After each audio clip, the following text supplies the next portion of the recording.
those of you that don't know me, I am lucky enough and have the honor to be president of Chicago Social Media Club. But the question that I get most often is, how do you handle the overwhelming, the social media that's all around us all the time?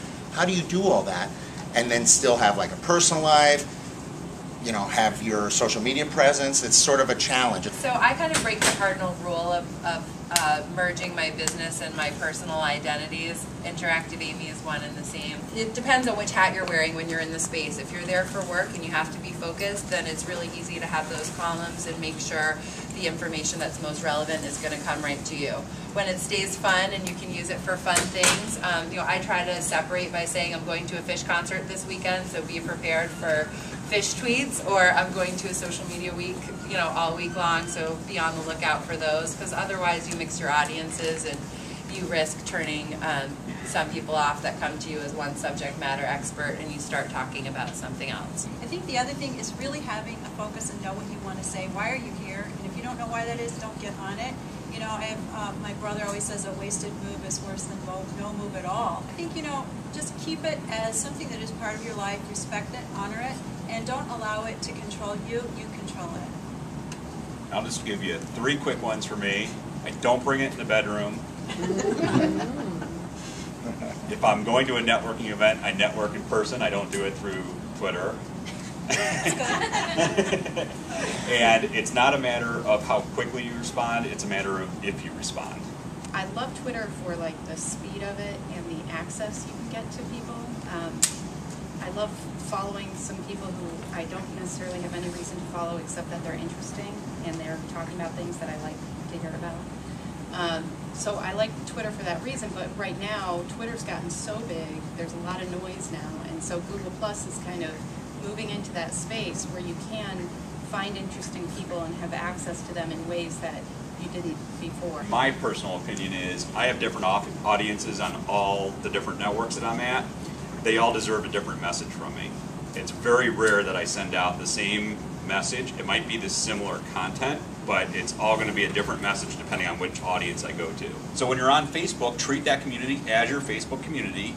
You do want to be very thoughtful about what information, and I think the framing of the content is so important. It's not just an article, but how does it tie back to our company, our business, our product or service? Well, you know, I think, you know, politics, baseball, and religion, even football, I mean, you know, but if that is part of you and it's part of your brand, it's something you want to share, then, and if other people are attracted to your love of God, then that's a good thing. I mean, there's something that we forget about in marketing. It's called polarization. You know, I know there's some people who are really into politics. I don't like to talk about politics, but you know what? 2 things happen. Either people love that or they go away. And if you're really looking for an audience that can connect with you and share that same kind of value, then I think it's okay. If we want to kind of make a career change into this, let's say we do this a lot in our private and personal lives and we enjoy it and we have fun doing it, but we don't have a lot of beef on our resume for that in our professional life, how can somebody get maybe into one of these positions at these organizations? That sometimes you just have to make things happen yourself. You can't wait for opportunity to strike. You just have to take the reins and do it. And that is a big life lesson, not just social media lesson. That, you know, it's inspiring to just ask every person that you meet, how'd you do it, what's your background, where'd you come from, and I think the beauty of social media is that it is all-encompassing. I learned a lot. I'm still sort of not really a novice, but not an expert at a lot of social media, and today I've learned so much about a bunch of different things that I can do now with Hootsuite and with some of the things that I didn't know even about Twitter and Facebook. So I'm really excited about what I'm learning. This whole weekend has actually been really, really important. Oh, awesome panel. I love our social media club audience. Not only are they great looking, but they have great questions and really interesting insights to add to the event. And it was just so fun to be up here and share tips with my fellow social media board members. I always learn from them. So I come every month, not only because I help plan, because they're fun and great networking. I had so much fun on the panel because my co-panelists bring so much to the table, and we all had different stories which I learned from. And I thought we had really, really great questions from the audience. The audience was super engaged, so it was a lot of fun.